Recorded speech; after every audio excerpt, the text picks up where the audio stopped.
Hello and welcome to another episode of the Bearded Mystic podcast, and I'm your host Rahul N. Singh. Thank you for taking out the time today to either watch or listen to this podcast episode. Today we will be continuing on with my thoughts on the Bhagavad Gita, but before we do start, if you would like to support the Bearded Mystic podcast, you can sign up to our Patreon page, which gives you ad-free and exclusive content like conversations with the Bearded Mystic. You can find the details in the show notes and video description below. Or alternatively, you can sign up to the Apple subscriptions on the Apple Podcasts app.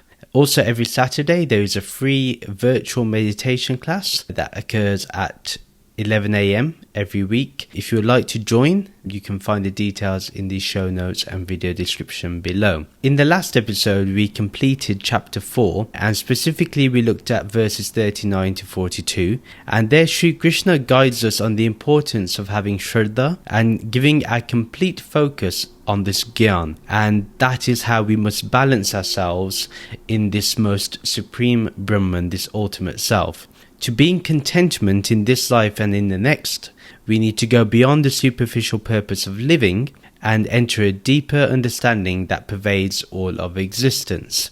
And the way to do this is to see yourself as the Atma, this Brahman, and watch every action of yours be based on humanity, and those actions must be ethical as well. This chapter is brought to a beautiful end as Sri Krishna gives us the lesson we need to understand and the natural result of its practice, and that is that we are nothing but the true self, this Atma. Today we'll be beginning with chapter 5, which is titled Sannyas Yoga, or the way to renunciation of actions. Verse 1, Arjuna said, O Sri Krishna, on one hand you recommend the yoga of discernment, giving up action in the world in favour of detachment from matter.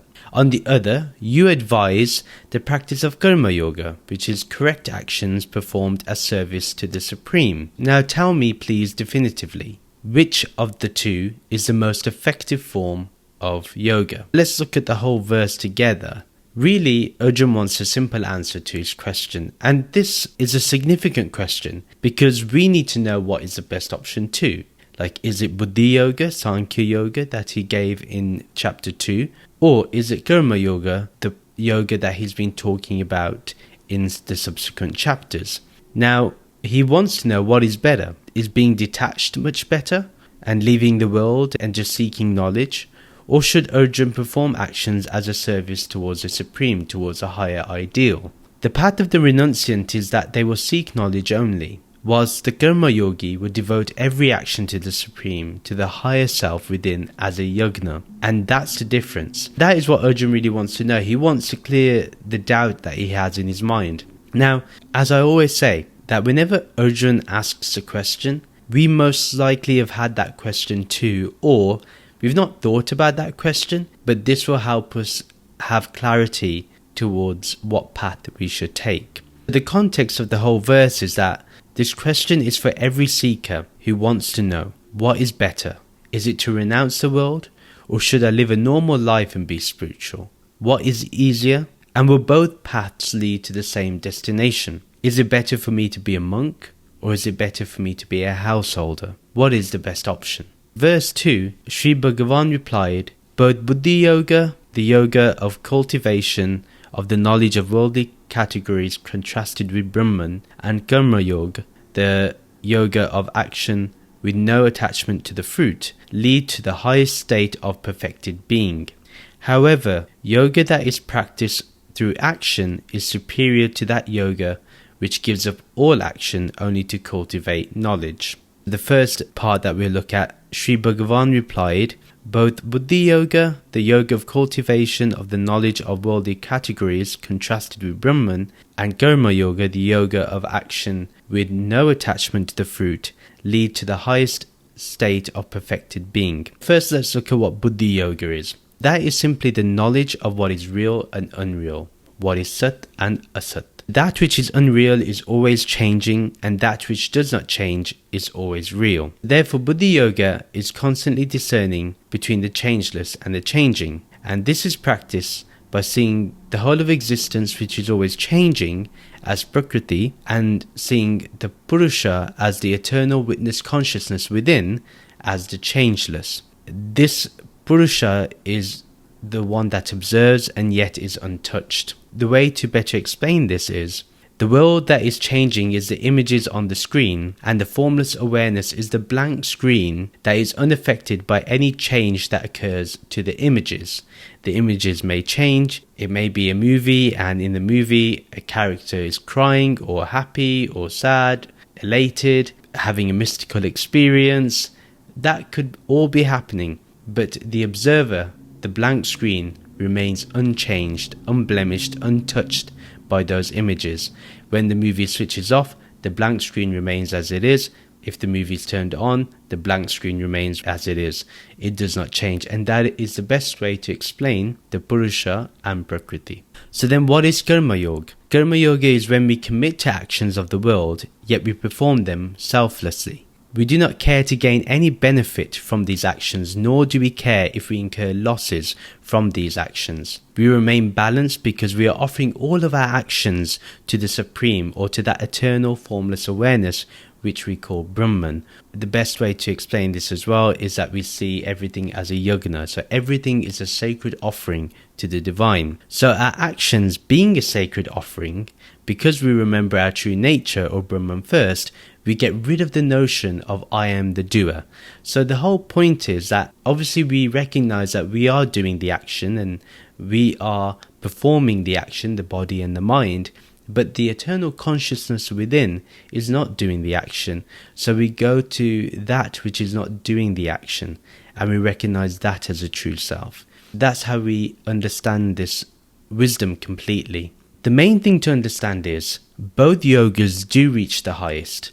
So we should not see one as better than the other. The way to see it is what is easier for us and what would be more difficult or more complex.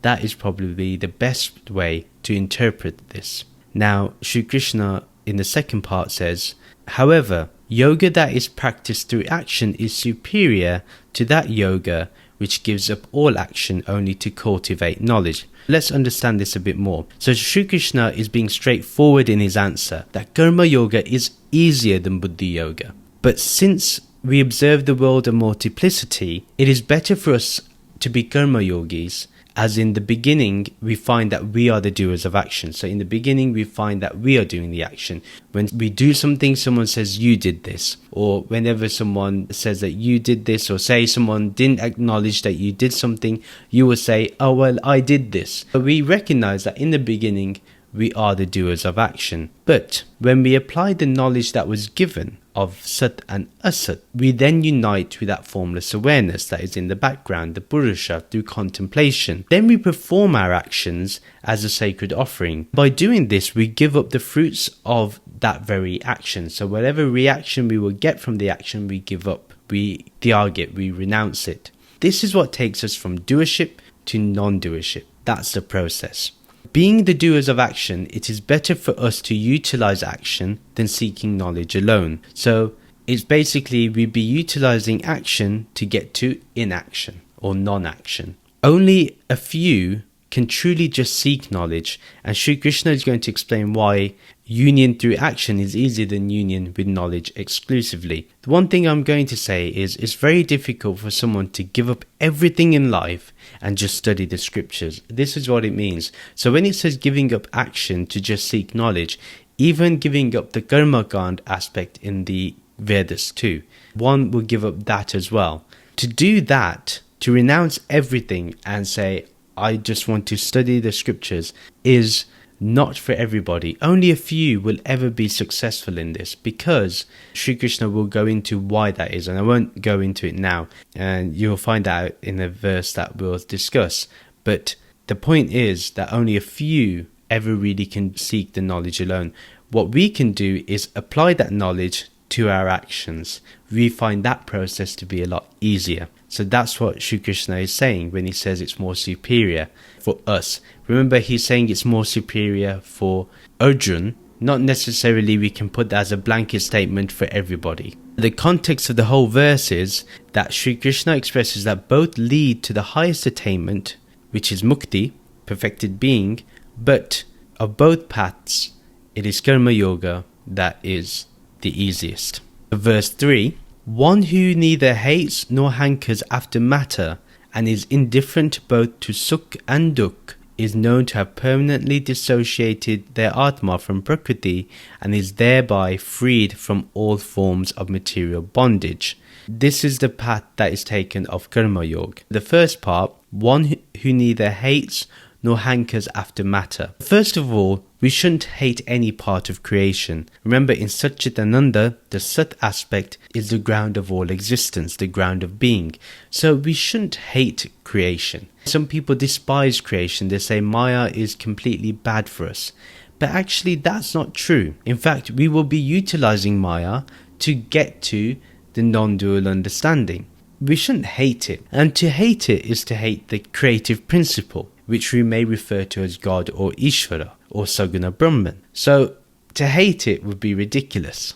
Yeah, that would be hating Brahman then. You will find that there is so-called pious people that you admire that will say this creation is bad and evil, stay away from it. But what is the point of that spiritual path that does that? What joy is that going to give you? All that's going to happen is that you're going to resent creation. But whatever takes you away from spirituality, you're going to end up despising it instead of continuing on and motivating yourself towards spirituality. And in fact, the one thing that you despise may have a great quality that you're ignoring because you're seeing it through one dimension. That's why Sri Krishna has to say, one who neither hates nor hankers after matter. Very important that he emphasizes this. Therefore, the real aspirant is beyond loving and hating creation. Remember, beyond that. Nor does the aspirant seek to have more desires towards worldly things. We see the nature of having desires. It's not that desires are bad. What happens is their mind isn't constantly desiring one want after another. Desiring a need is important. For example, if you desire to have a glass of water because you're really thirsty, that's absolutely fine. That's a necessity for the body and you need to quench that thirst. Totally understandable. But say you keep wanting something that you don't really need. Say you can't afford something and you want it and you end up buying it and end up creating more debt for yourself. That would be something that is detrimental because that will end up causing more suffering because one day you're going to worry about not being able to pay the credit card bill and that will create anxiety. That anxiety may cause depression and then that depression will take us to a place of darkness where we will find that the light is very dim. Not that the light has extinguished, we will find it very dim. That's why in the spiritual path it is said to reduce our desires. To get rid of desires is very difficult, and I would say there's nobody in the world that is totally free from desire. Everybody desires something, even if it's very subtle. But the thing is, we need to go beyond the notion of we will be happy if we get what we desire. Yeah. If you get what you desire, doesn't mean that you're going to be happy. If that was the case, then every billionaire will be happy. And we know that that's not true. These individuals that do not constantly desire one want after another, they simply live within what is needed and are content and fulfilled.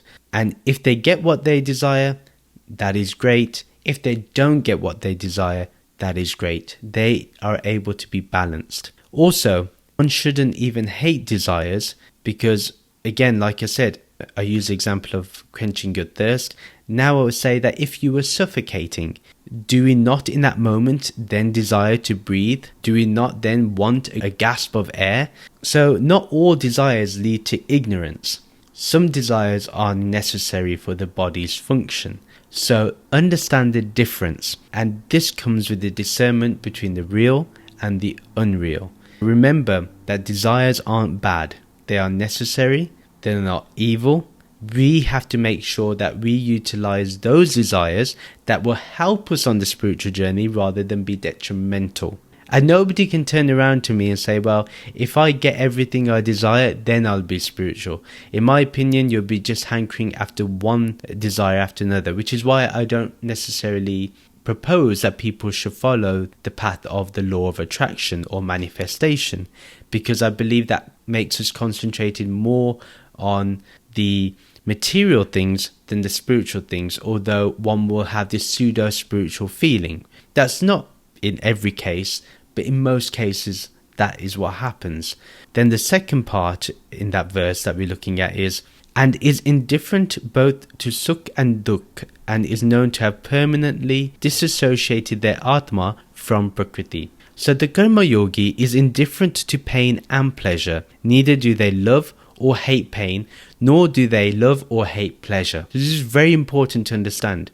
They see pain and pleasure as part of nature, as a natural byproduct of being in the world. Therefore, there is no need to entertain it too much. Just let it be, just let it flow as it should. The Karma Yogi learns that while doing actions, they can be like a sannyasi by giving up the fruits of all actions. The fruits here being pleasure and pain. They realize that their true nature, this Atma, this formless awareness, does not perform any action, and it is only the body and mind that performs action. Or you could say, it's the Prakriti, the body and mind, as Prakriti, that is performing actions. Therefore, they permanently disassociate their Atma from Prakriti, name and form. Very wonderful teaching here, and if we can practice this, this is even greater.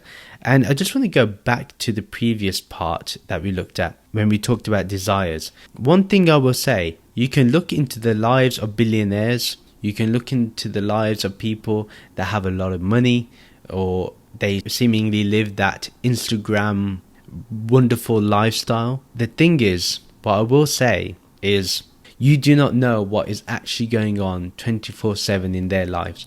If they have a marriage that has broken up, relationships that aren't lasting, friendships where there is little trust, then you can understand there's not going to be much happiness.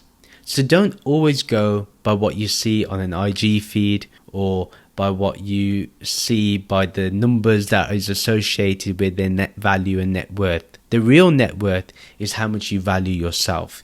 And the only way to have a boundless value for yourself is to see yourself as the Atma, to see yourself as pure, formless awareness.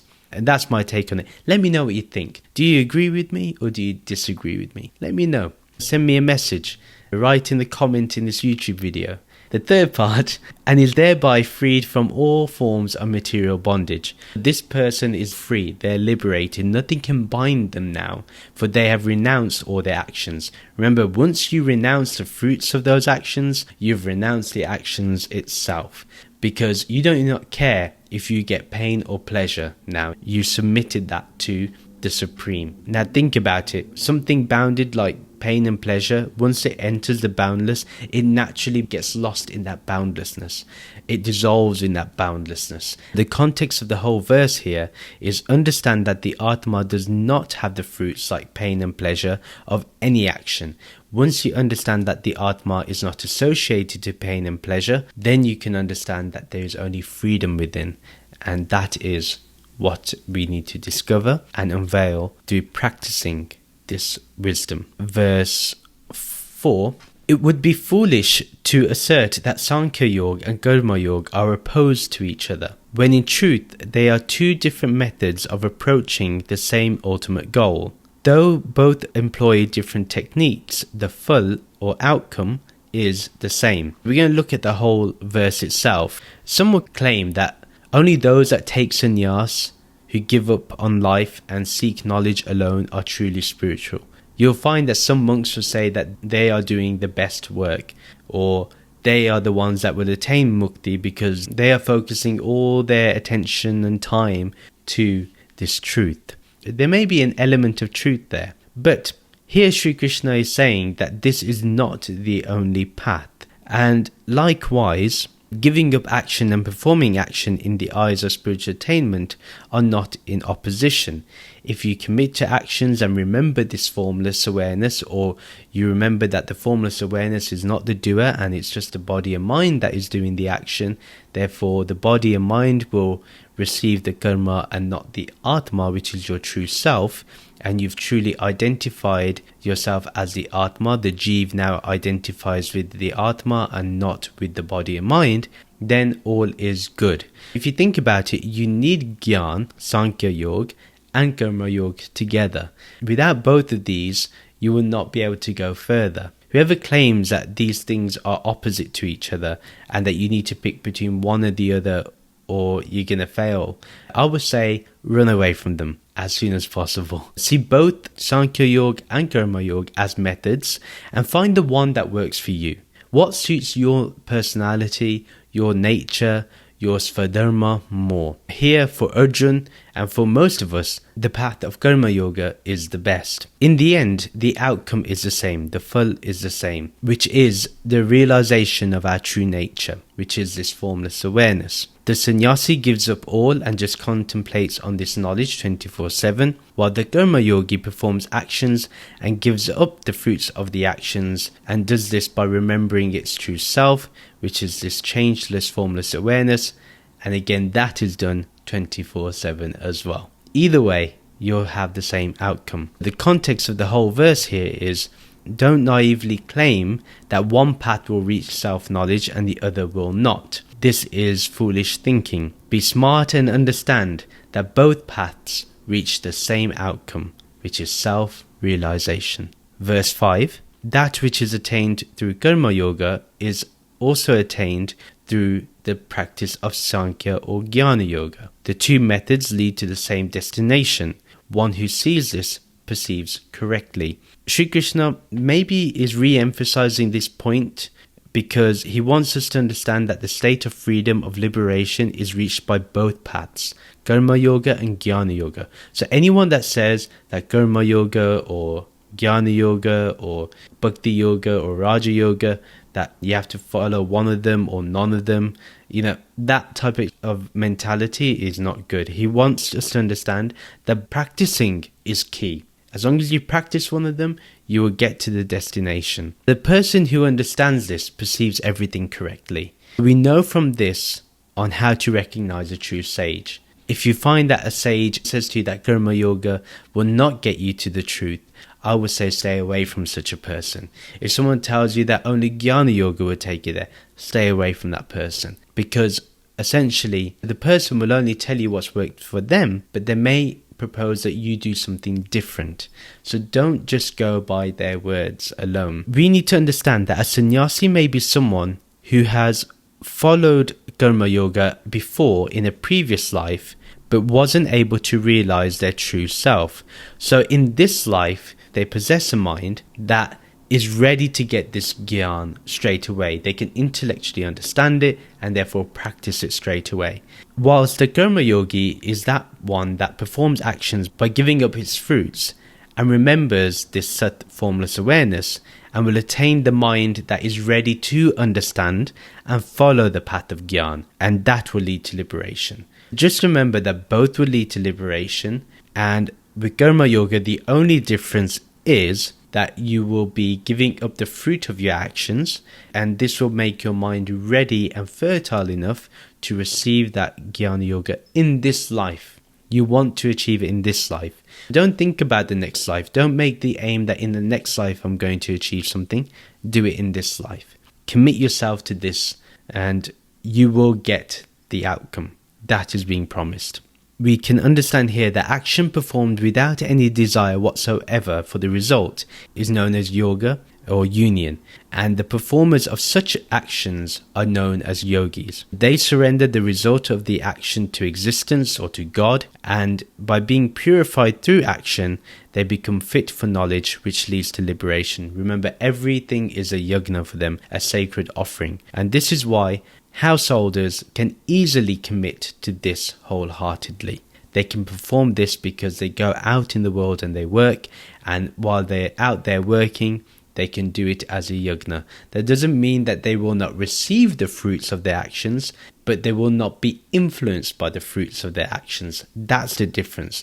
I want us to understand that the body and mind will receive the fruits, but the Atma does not receive the fruits. The Atma remains in its changeless, pristine, formless self, as it always has been and always will be. The context of the whole verse is that Sri Krishna explains how the path of action is what prepares the mind for the knowledge of Brahman, and then this will ultimately lead to freedom. Verse 6. O Arjuna, detachment from matter is extremely difficult to attain without yoga.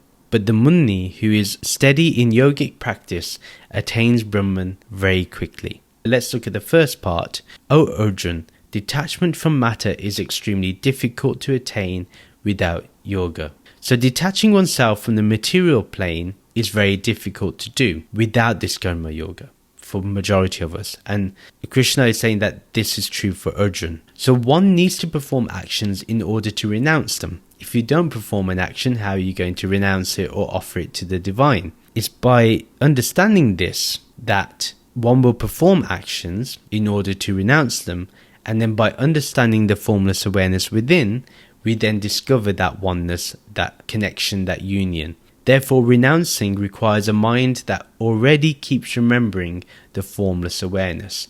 And this is the key. We have to keep reminding ourselves that our true self is this formless awareness, the blank screen, and the world and this name and form of the body is images. The true self remains as it is. There's a very beautiful example that Rupert Spira gives, which is of John Smith playing King Lear. For example, when John Smith goes onto the stage as King Lear, he's completely King Lear, but John Smith is still there. John Smith is still present behind the performance of King Lear. Now, once John Smith leaves the stage, he will no longer be King Lear. He ultimately knows that he is John Smith. Now, if he leaves and he pretends and he goes out in the world and starts acting like King Lear, people will say to him, "What are you doing? You are John Smith, not King Lear." Then he remembers himself that he is John Smith and not King Lear. Likewise, the teacher will tell us that you are not this body and mind. You are this formless awareness. You are that essential self. You are the eternal observer that is changeless. And that's what we need to understand. It's a very wonderful example that Rupert Spira gives, but it will help us understand the difference that we need here. As I often describe, one who performs actions at the forefront, but in the background is this Nirgun Brahman, this formless awareness. So you may be at work, you may be at school, you may be recording something, you may be watching something. You can be doing all types of actions at the forefront consciously, but in the background this formless awareness remains. And the journey of self-realization is where we understand that this formless awareness is always there in the background while we're in the relative reality and performing our actions. Therefore, we do not find that this relative reality or Maya is completely false. Therefore, we do not see any difference. We see this whole existence as Brahman itself. The second part is, but the Muni who is steady in yogic practice attains Brahman very quickly. So the sage who is then able to perform actions and renounces all ideas, thoughts of the outcome of those actions, and the mind is therefore balanced, is able to become Brahman. In fact, does not become Brahman, it understands it is Brahman. This is the key. One has to practice and practice and practice. Whenever the thought of I deserve this or I don't deserve this appears, then that means we are still attached to the outcome. We are to transcend this thought and feeling. Whatever the outcome, we are to go back to the neutral background formless awareness and remember that we are the blank screen, and this world and the phenomena and the way the senses attract and find things repulsive, this is all images on the screen. Really, we have to go back to the blank screen whenever the images become too overwhelming for us. Whenever our senses overwhelm us, which can cause anxiety or depression or addictive behaviors, or we may falling under egoic behaviors, what will happen is we will go back to that formless awareness. We don't get perfected overnight or in an instant. We have to work on it. So practicing is really important. That's why anyone that keeps practicing and then going back to this formless awareness will attain Brahman very quickly. We have to be steady in this yogic practice. Whatever we do, we see the formless awareness in there. We see Brahman in everything. Therefore, if we see everything as Brahman, then everything is seen as sacred. And if everything is seen as sacred, you're living a life that is spiritual 24/7 by default, without any effort. And that's the beauty. The context of the whole verse is, for the beginner of this journey, they should perform selfless actions, giving up all the outcomes, and then they will attain the highest, which is this Gyana. And how quickly we get there depends on how quickly and diligently we practice. The sooner we practice, the better. And let me know if you're practicing this, and let me know what you're going through. Is it helping you? What are you finding difficult? Let's discuss this as a community. Join my Patreon community. Join me on Discord. There's many ways we can communicate with each other and discuss this. When we discuss things together, we advance our wisdom. I learn from you, you learn from me.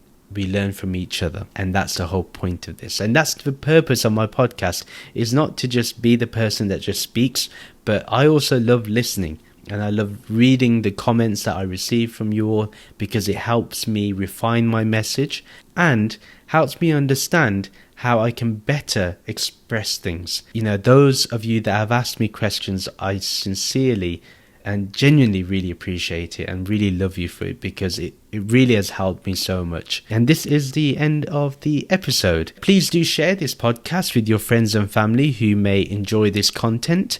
Do follow me on social media to keep getting updates. Subscribe to the monthly The Bearded Mystic newsletter.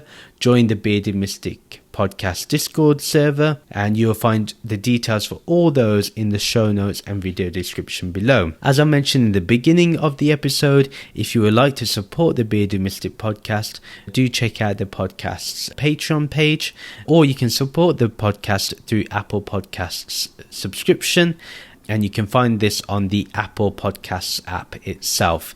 And the details for the Patreon page are in the show notes and video description below. Please do rate and review this podcast on the website thebeardedmysticpodcast.com. Again, you'll find this in the video description and show notes below. Please do like and comment on this video and subscribe to the YouTube channel that you're watching this on. And if you're listening to this, do follow or subscribe to this channel so you can get updated on any new episodes. If you're watching this on YouTube, do put on the notifications so you know when a new episode has been uploaded or whenever I go on a live stream. Thank you very much for listening, and we'll end with the Shanti mantra. Om Shanti, Shanti, Shanti. Om Peace, Peace, Peace. Namaste.